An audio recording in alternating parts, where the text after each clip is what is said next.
What's going on, everybody? This is the first video of the XBA Year 5 off-season, guys, or technically Year 4.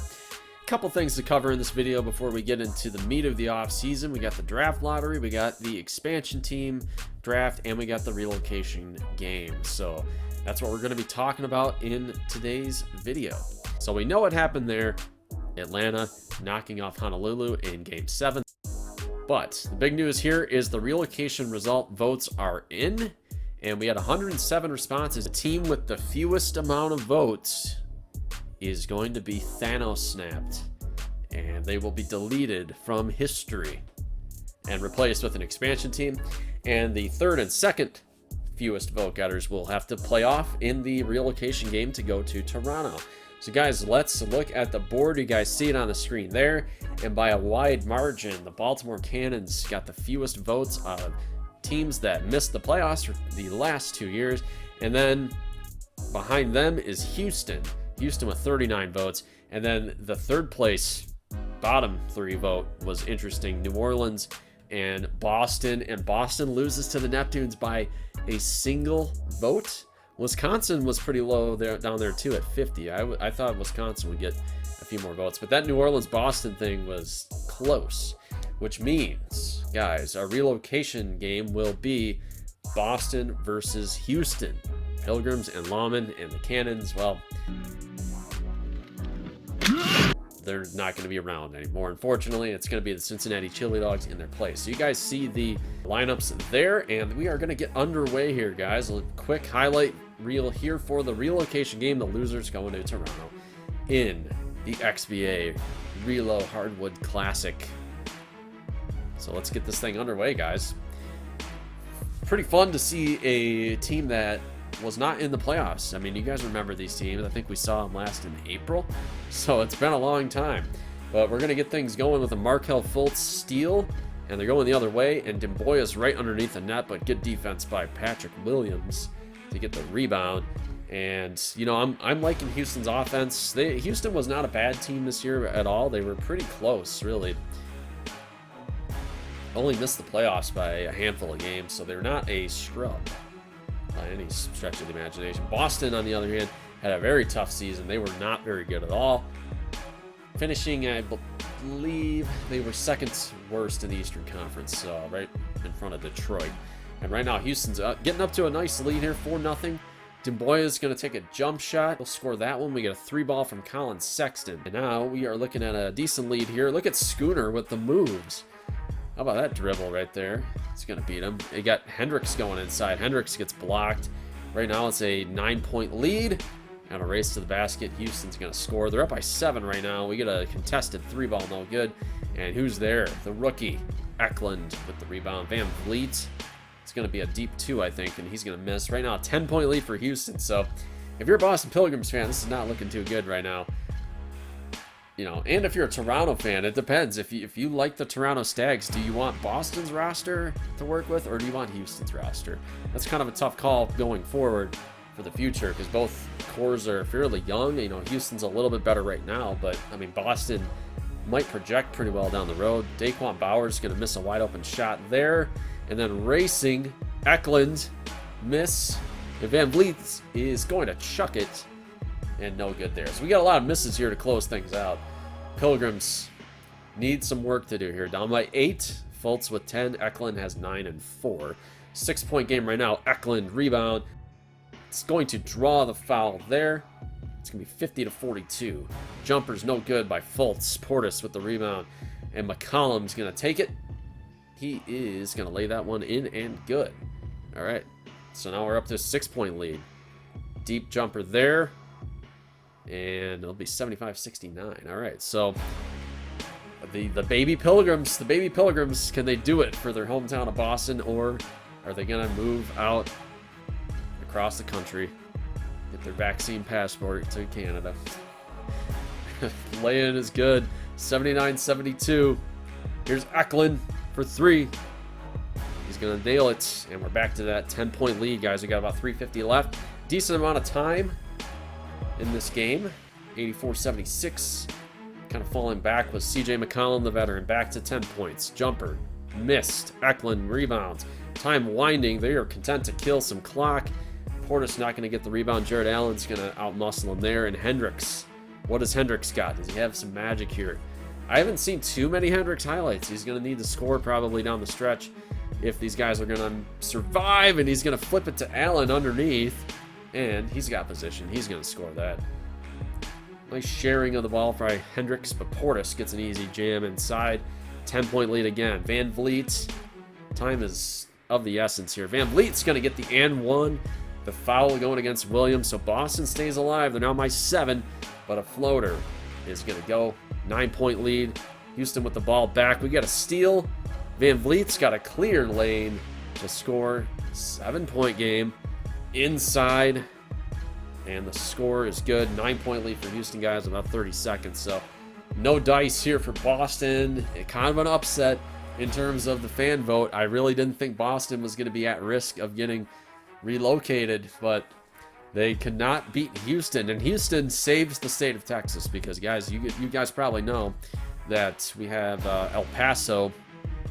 You know, Hendricks was 3 of 14 in this game. But Houston and El Paso. So we lost Dallas the last time. If we lost Houston, then El Paso would be carrying the entire state of Texas on their shoulders. So you guys see the transition here. We're going to lose Baltimore and Boston. We are going to introduce Cincinnati and Toronto into the XBA. So I hope you guys aren't too upset. Maybe those Pilgrim fans out there, but you can still root for your team because they're just going to pick up shop and move to Toronto. So if you like the guys, they're going to be on the same team. Let's look at the Stags uniforms here. This is made by Gold. Gold put these together. I kind of dig them. We're going to get a blue alternate for Toronto as well. And then you guys know the Cincinnati Chili Dogs there. The classic XBA 2 look there. Boston will now be in XBA 2, by the way, since we have to replace Cincinnati. Okay, XBA expansion draft rules. You guys see the rules here. The Cincinnati Chili Dogs are going to inherit the draft picks for the Baltimore Cannons. However, they do get an additional pick, and it is going to be the #1 pick. So the first round will be of 37 picks. So when we see the draft lottery, basically all those teams are going to get pushed back by 1 because Cincinnati's going to slot in there at the #1 overall pick. We got to do that to make the expansion team have a little bit of competitive juice. They are going to get 1 of the prime free agent bids, and they're going to get another free agent selection near the back end of the first round, quote unquote, of free agency. So, you know, the free agent class this year is not that good, but you're going to have guys off of Baltimore like Klay Thompson and Roscoe and all those guys, Eric Bledsoe. Those guys will be in this class as well. Now, the expansion draft, we are going to have 35 players in the expansion draft. So each team is going to have to drop 1 player into this draft pool for Cincinnati. They all have to be rated a 76 or better by the end of year 4. So the expansion team will then select 12 players. So they're only going to take 12 out of this group, and then whoever's left over, they're going to have to figure that out through free agency and draft. So the teams that lose a player to the Chili Dogs will get a compensatory free agent selection with the playoff group at the back of the first round of free agency. So that's how we're going to do that. So guys, let's look at the players on the board. So for point guards, you have, you know, the team in parentheses is going to put the player in. So DeLon Wright, formerly of Toronto, is going to be in the pool to be selected. Jacksonville had to put in Killian Hayes because Jacksonville didn't have any options at all. He had a couple guys at 75 where if they were 1 point better, Jacksonville could have put them in the draft pool, but rules are rules, guys. So no PJ Tucker, he's a 75. Killian Hayes is going to have to be the one that they part ways with because Jacksonville does have Emmanuel Quickley waiting in the wings for Steph Curry. And you see the shooting guards here.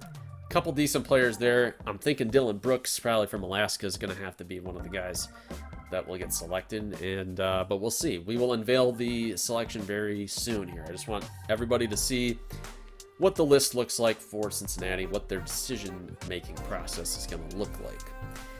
And the decision-making process was determined by me and Gold. So trying to put a well-rounded, realistic-looking team together for the Chili Dogs. As we move ahead here, we're going to see the small forwards and power forwards. A lot of forwards in this group. Wally Kane, Doug McDermott. You got Josh Jackson from New Orleans. Jackson Perry. Detroit might be giving up on Jackson Perry. We'll see if he does indeed get selected by Cincinnati, but he's not making a big progression. And you got some older players like Nick Batum.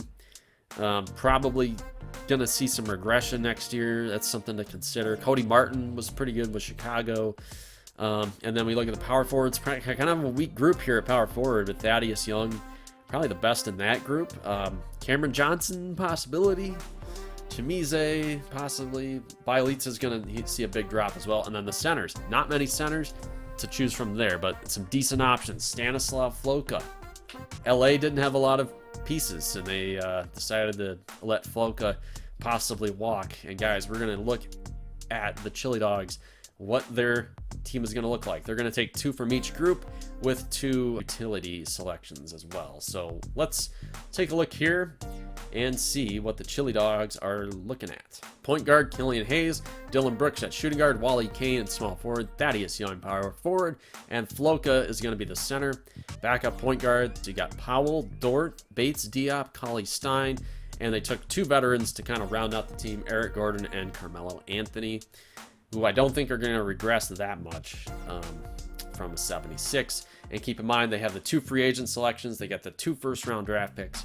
So this team should round out a little bit better. Obviously, this would be a weak roster, but that's to be expected with an expansion team. So they're going to be looking forward a little bit. You got a little bit of help on the way, but this is going to be the core of the team, guys. So I don't know if this is going to be good enough to make the playoffs year 1. Maybe for the following season, but we'll see about that. Good to see Cauley Stein get some playing time. He was kind of stuck with Chizoba there in Vancouver.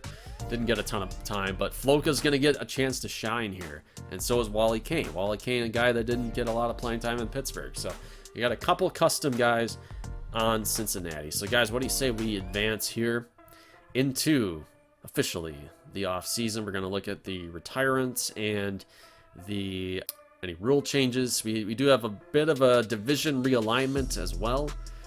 That'll be fun. So let's get this thing going here. Let's look at player retirements here. And guys, LeBron James at a 95 overall. We already vetoed him last year, and he really wants to make Space Jam sequels. So he is going to be out for Carolina, and that's a big blow. I mean, Carolina is going to have to look into retooling their roster quite a bit, I would think. With Iguodala out as well. Dwight Howard, Paul Millsap retiring. That was kind of a surprise for me. I kind of screwed over Lou Williams, because if you guys see the Excel sheet in last offseason, he was supposed to sign as a free agent, and he never did, because it was a total oversight, along with Dario Saric. So maybe Dario, he'll sign with somebody this year. Maybe he wants to go play Europe. I don't know. Dragic going to retire as well, so the Dragons are going to lose some of that veteran leadership. But you guys see a lot of veterans here. These guys are calling it quits, which is probably, oh, there's PJ Tucker. There you go. But a lot of veterans calling it quits here. Joe Ingles is leaving the Peppers. They just acquired him in a trade. But Ray Spalding, he really wants to quit basketball, because we tried to do that last year with him. He's 26 years old. He's 76 overall. But I guess he doesn't want to go to Toronto. So whatever, Ray Spalding. Rick Carlisle going to retire for the Riptide. He was so close. Rick Carlisle was so close to getting that championship ring, and he's going to quit now. So there's a good job there opening in Honolulu. Let's take a look at the rule changes here. We kind of overruled a couple of them pertaining to seeding and lottery picks. We do want to take a look at this one, though. The worst 4 teams will have identical odds of obtaining a top 3 pick. We're going to switch that up.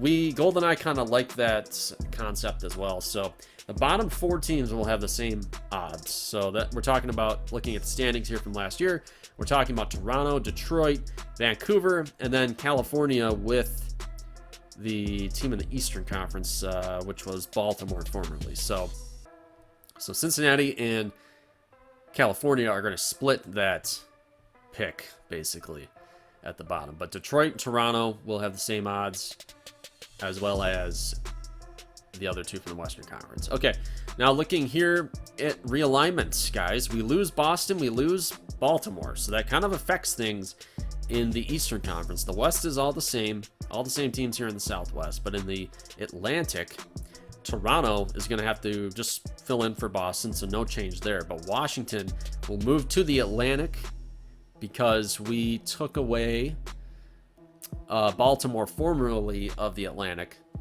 Cincinnati has to go to the Central, and that's going to push Kentucky to the Southeast. So a couple divisional changes there in the Eastern Conference. This could have been a lot more chaotic if you guys picked a Western Conference team.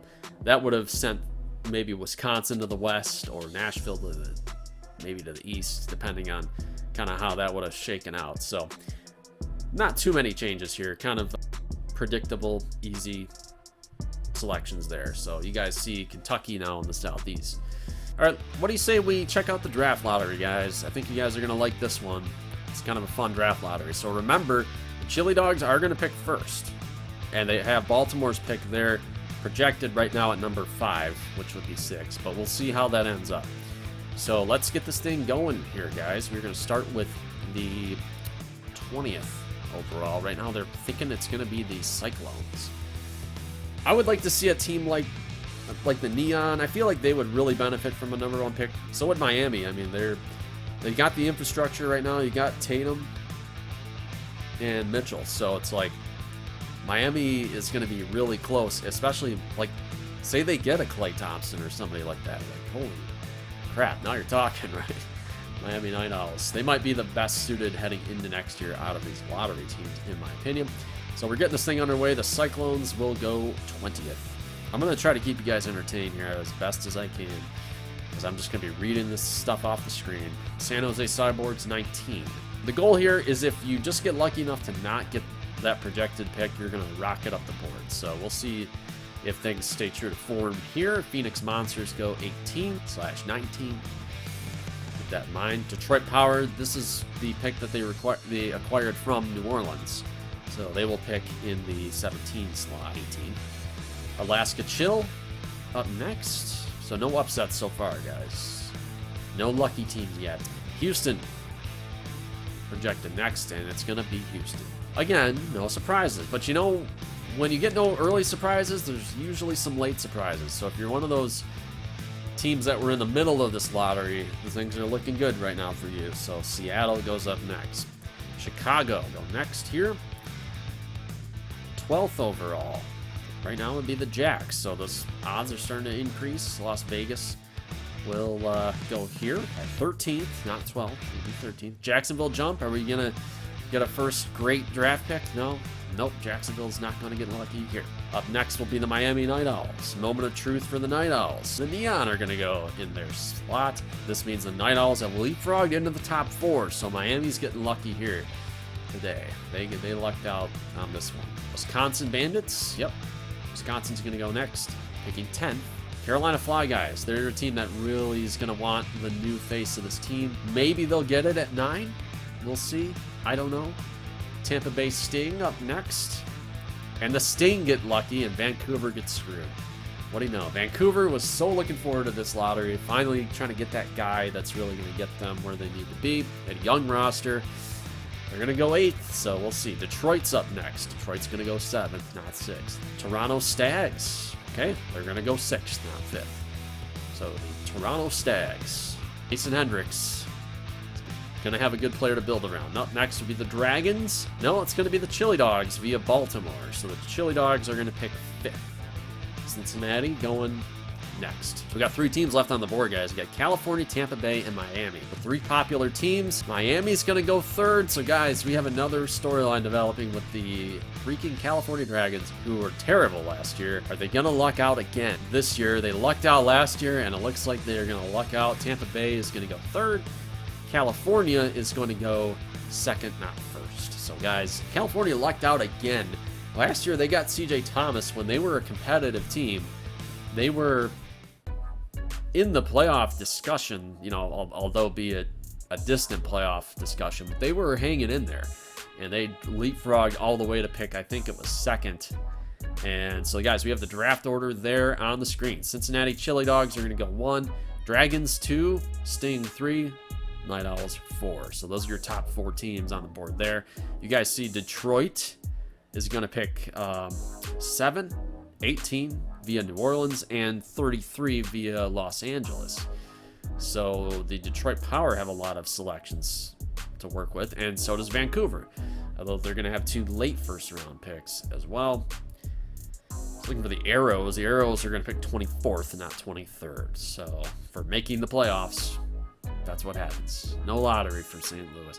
So guys, let us know what you think here. We're going to take a look next, well, not, I don't want to say next week, but in a few days, we're going to look at the incoming draft class, and we'll have some of that ready for you, and we'll also have the free agency preview. So that will set us up into the draft, so you guys know what the teams might need and who these prospects are, because we didn't do XCAA officially on the channel. We had a side series. We have to compile some highlights for you guys. So we'll go through a bit of a brief scouting report for all the prospects, and we will see free agency. We're going to see who's going to walk, because we got some good players who might be leaving this year. It was all the players that were selected in the second round of the fantasy draft. So you got guys like DeAndre Ayton, guys like Yusuf Nurkic, I want to say Blake Griffin. Those kind of guys are going to be available for everybody to choose from. And you basically have the entire Baltimore Cannons roster also in the free agent pool as well. So there's a couple of good players there, and that'll be exciting. So guys, we'll see you pretty soon. I know it won't be 2 weeks, but we will see you soon. So guys, peace.